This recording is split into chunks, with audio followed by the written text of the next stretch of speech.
Dusimbuke tujye ku mwanya wa gatandatu. Ku mwanya wa gatandatu mu bakire dutunze hano mu Rwanda batazibagirana mu Rwanda ni uwitwa Makuza Bertin.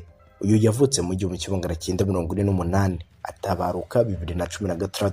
Yabarirwa arenga miliyoni 80 z'amadolari y'Amerika. Niwe nyiri etaje yitwa MPC Plaza cyangwa se kwa Makuza. Ikaba etaje idasanzwe ifite amagorofa 15. Ikaba etaje yuzuye itwaye akayabo ka miliyoni 42 z'amadolari y'Amerika.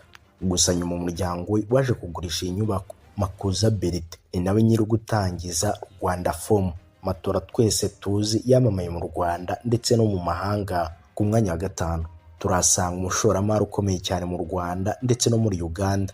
Uyu nta wundi ni uwitwa Joseph Mugisha, akaba abarirwa muri miliyoni zikabakaba 100 z'amadolari y'Amerika. Uyu ni nyiri gutangiza kompanyi yamamaye cyane izwi nka Fair Construction. Fair Construction yabereye Joseph Mugisha intsinzi mu buzima bwe maze yubaka ubukire buhambaye. Iyi Fair Construction yibanda ku kubaka ibikorwa remezo nk'imihanda, amashuri, amavuriro, amasoko ndetse n'ibindi bikorwa bigiye bitandukanye. Muri make yibanda ku bwubatsi. Iyo kompanyi yatangiriye muri Uganda maze ubutsinzi bwayo ibukomereza mu Rwanda. Yanaguriye imikorere mu bindi bihugu bigiye bitandukanye hirya no hino ku isi. Ibi nibyo bituma Joseph Mugisha aza mu bamiliyoneri 5 ba mbere u Rwanda rufite.